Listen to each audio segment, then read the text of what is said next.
Alright, what's going on, dudes? And welcome to an overview of Minecraft version 1.5, also commonly referred to as the Redstone updates. In order to mention as many of the new features as I can in a single video, I'll have to remain fairly concise, but if you want any additional info on any of the things mentioned here, you can check the description to find links to all the videos I made on the weekly snapshots released between 1.4 and 1.5, which touches on everything with more detail. Since this is the Redstone update, we'll start off with things that are Redstone related. The new Redstone storage block is made in the same fashion as diamonds, iron, and gold storage blocks, and behaves similarly to an always-on redstone torch, but in block form. Because it can be moved by pistons, it can greatly reduce the size of certain circuits. The Comparator is a block that can have many applications, but there are three primary functions. One, it can be used to detect the presence of items in a container, and, if there are items in it, output a signal proportional to the amount. Two, it can be used to compare the strength of up to 3 signals and repeat the main input signal if it is greater than or equal to the next greatest. And or 3, it can output a signal equal in strength to the main input minus the largest side input, which can be useful for inverting signal strength.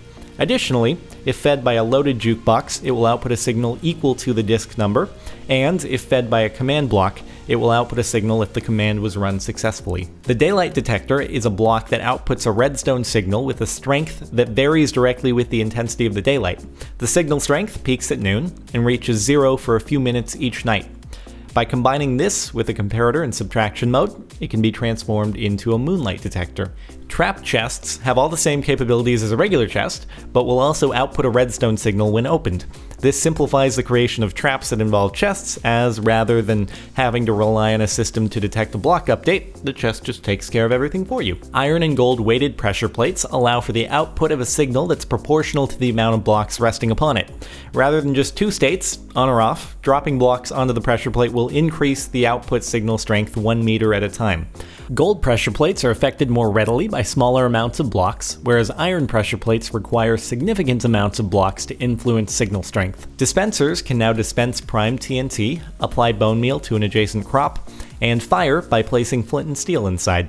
They can also be placed facing up or down, allowing for the dispensing of items from the floor and ceiling. Droppers are a new block that work in a similar fashion to dispensers in most cases, but vary when dispensing certain items. While dispensers can dispense certain objects as entities, arrows, fire charges, TNT being some of them, the dropper will always dispense the object in item form. It also possesses the added functionality of being able to pass objects into an adjacent container block. Hopper blocks allow for the creation of automated item transport systems. A hopper can be fed by another hopper, a chest, or even a player dropping an item into the top. From there, it will continue to feed items along into any containers next to or below it, unless it's frozen with a redstone signal. It can't pass items upwards. There are also 2 new Minecart variations, one with TNT and one with a hopper. Hopper carts function in the same way as hopper blocks, but have the ability to move along tracks and collect items from containers above. Placing minecart tracks on top of hopper blocks will allow for the withdrawal of items from a hopper cart when it passes over. TNT minecarts can be set off using the new Activator Rail. The Activator Rail must itself be activated by a redstone signal, so the easiest way to accomplish this is by placing Detector rails on either side of it. If the cart derails at a very high speed, it will detonate immediately, otherwise it will experience the same delay as regular TNT.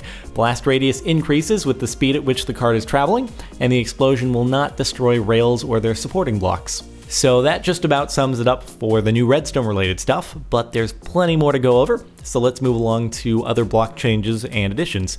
Nether Quartz is a new ore that can be found in, you guessed it, the Nether, and can be used to craft quartz blocks, which themselves can be crafted into different trims for a new fancy looking aesthetic element. Netherrack can now be smelted to make nether bricks, which can be crafted into nether brick blocks.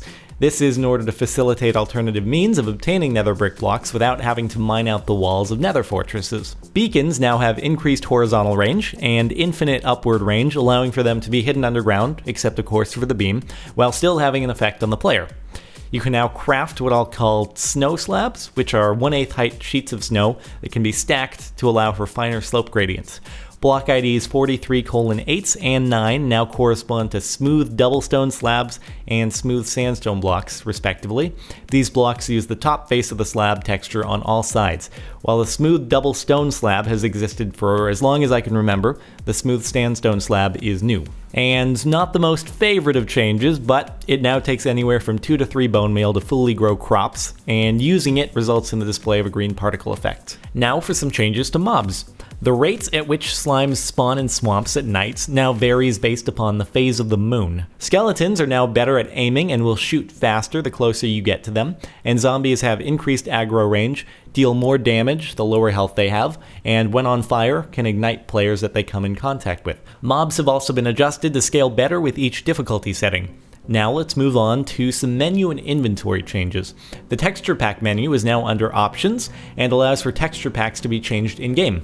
Chat size can be adjusted in the chat settings menu, and smooth lighting has a new intermediate setting. There's also added support for a new Mojang run server system called Minecart Realms, but for the moment, access seems to be limited to a small, what I thought to have been randomly selected group of users, but interestingly enough, I actually had it enabled on my account while recording the audio for this. So anyway, I'm sure more info will come out about it as time goes by, as it's released to everyone. Crafting has been significantly improved and made to be much more efficient, thanks to the new function of being able to click and drag in order to evenly distribute a stack of items across the grid.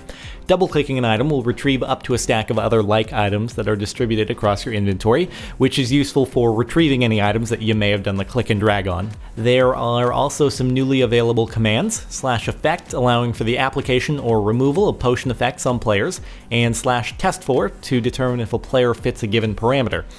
/test4 must be run on a command block adjacent to a comparator to have any sort of physical effect. There is also a new command line based score system that can keep track of things like kills and deaths and allow players to be split into teams on servers. When used in conjunction with the /test4 command, it can actually allow for objectives to be set in adventure maps. Finally, a few miscellaneous things. Renaming spawn eggs with an anvil will cause any mob spawned by that egg to share the name, and renamed containers will now display their name when opened.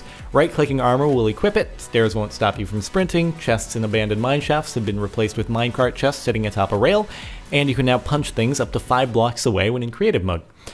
Whew, so that's just about it. There are a few small changes I may have skipped over, so I'll link the full log in the description if you're interested. Other than that though, thanks a bunch for watching. If you've enjoyed, a rating would be much appreciated, and I'll see you next time.